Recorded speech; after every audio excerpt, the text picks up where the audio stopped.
this shit is loose. We better tighten it up. Today we're going to make some adjustments to our fill head transfer plate and get it nice and level. Now, a few reasons we might need to make these adjustments onto the transfer plate here is if we've maxed out our adjustment on our limiting nuts up here and we still can't get a good seal. A reason for this could be the transfer plate is flexing in one area opposed to the other, and our cans are sitting a little bit lower on this side.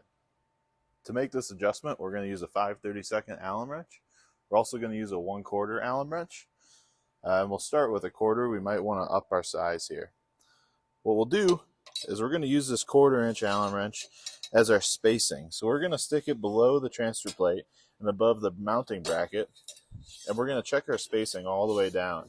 We might find a spot where it's too tight and we can't fit that Allen wrench in there. In that case, we'll make adjustments to our button heads that are on either side of this flathead to raise or lower the transfer plate. These flatheads in the center are to lock it down in place, so we'll back these out to start. We'll get it where we like. We'll kind of slide our Allen all the way down and make sure we have a consistent spacing throughout the whole distance of the transfer plate.